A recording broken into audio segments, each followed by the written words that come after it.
Alright everyone, now we are going to begin one of the most important chapters of the FPSC criminology syllabus, and that is the theoretical perspectives.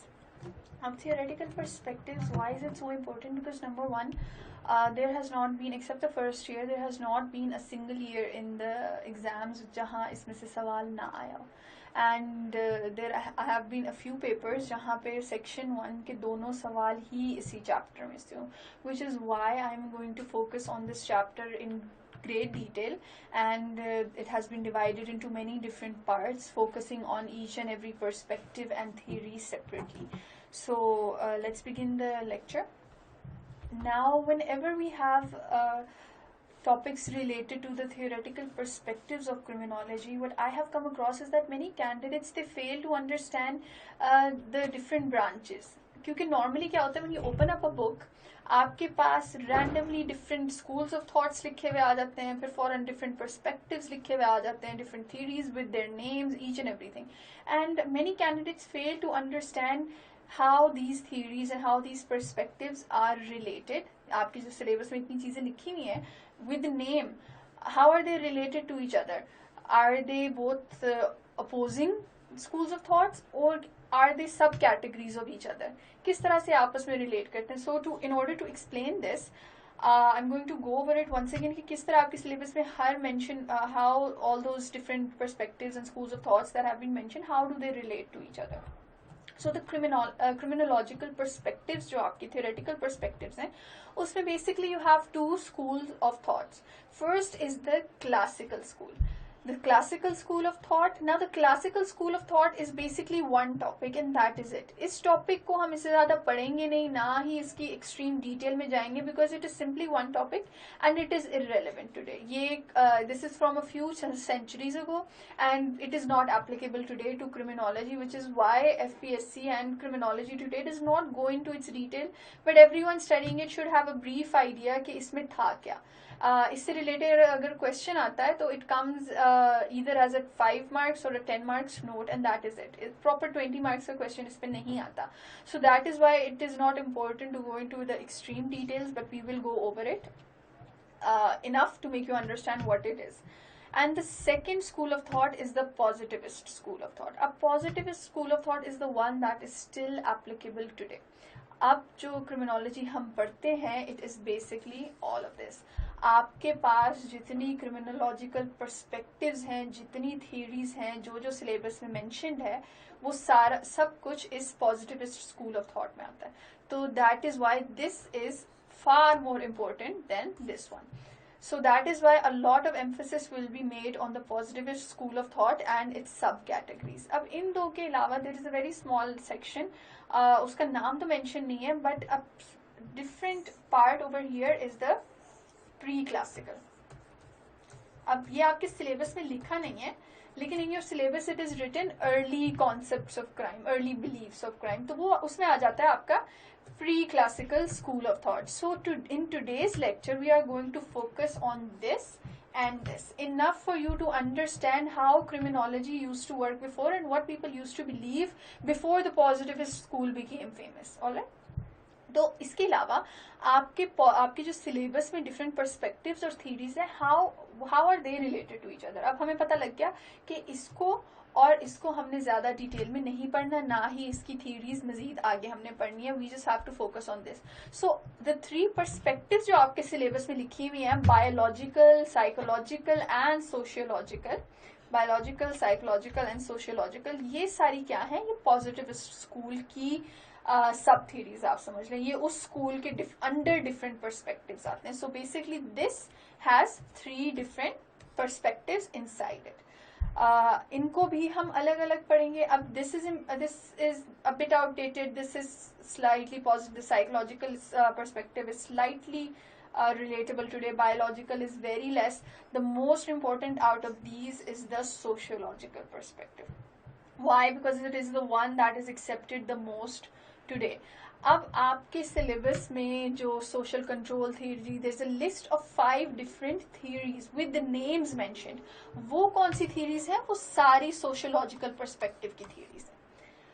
So the purpose of showing this is to make you people have an idea कि आपने criminology की जब perspectives पढ़नी है तो वो किस तरह से पढ़नी है और कौन सी theory जो है वो किस perspective से है और कौन सा perspective किस school of thought से है. That is the whole purpose of your understanding this whole lecture of understanding theoretical perspectives. So in other words, out of these schools of thought, the positivist is the most relevant. Out of the different perspectives, the sociological is the most relevant. तो हम इसी हिसाब से इनको इन पे importance देंगे and we will study them according to their importance in the exam. So today is the first lecture that we have today. It is going to be based on the pre-classical and the classical school of thought so that everyone here can understand how criminology originated and where it actually started off from. Now, the early explanation of criminal behavior. This is the exact title used inside your syllabus. It basically talks about the pre-classical school of thought of criminology.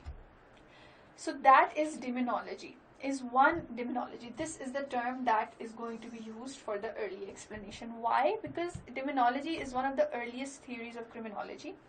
In the ancient times, people believed that evil spirits or demons entered the human soul and made people commit sins. Terms like demons, witches, wendigo were used for people who had turned criminals under demonic influence. And basically, what is a pre-classical or what are the early explanation of criminal behavior? Because science and all of this study evolved later. Usse pehle, people always thought try to explain things. लेकिन the knowledge they had for explaining that was very limited.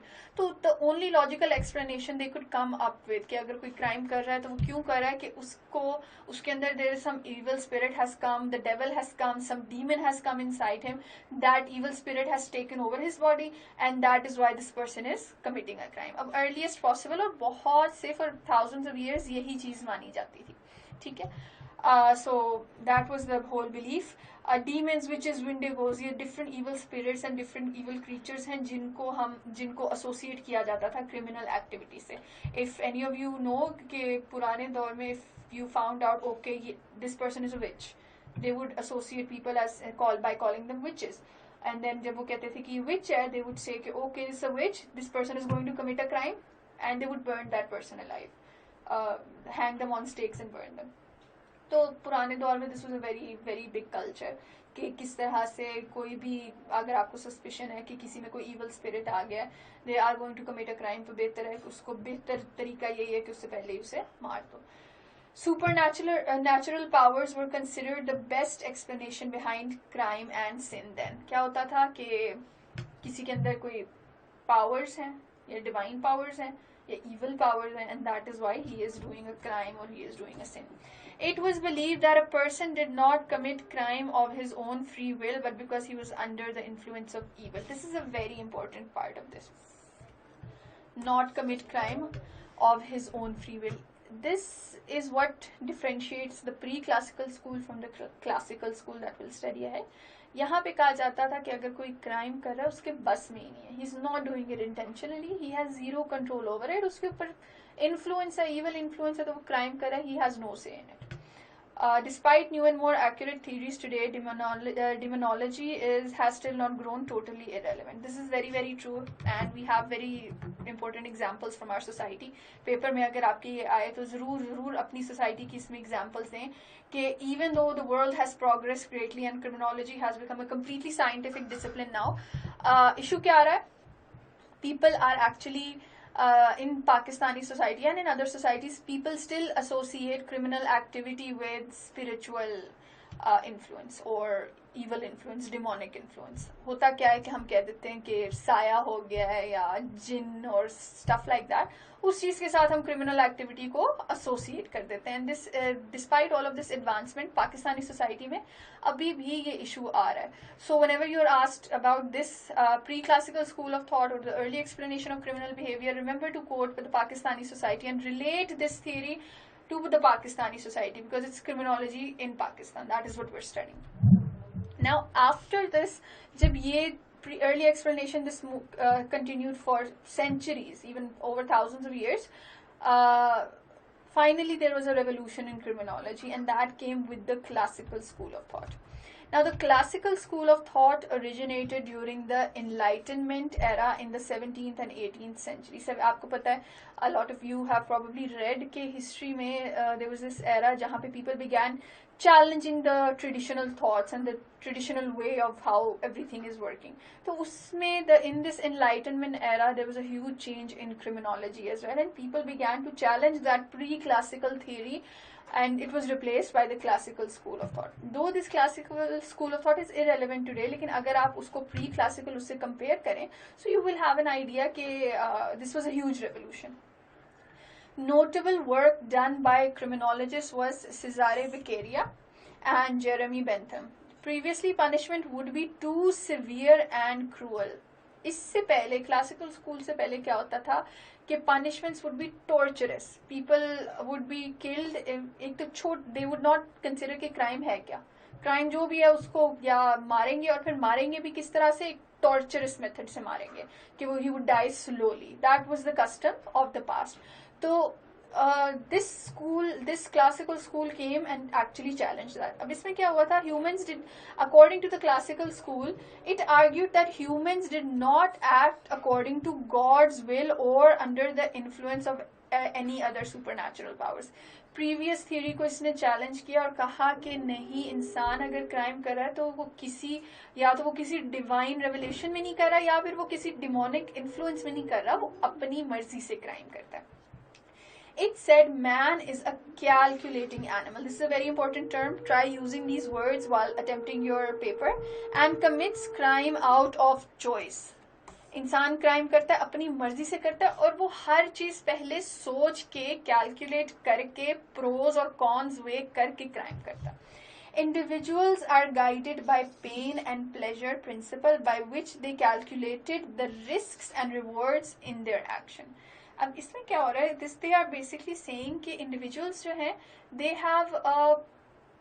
They analyse things, वो चीज़ों को study करते हैं, वो कोई भी काम करने से पहले दे calculate its benefits and it's loss. वो देखते हैं कि हमें इसमें कॉस्ट क्या कर रहा है और प्रॉफिट क्या कर रहा है, and out of complete choice वो एक क्राइम कमिट करता है. It's completely that human choice. This was the basis of the classical school of thought. Punishment should act as a deterrent for crime.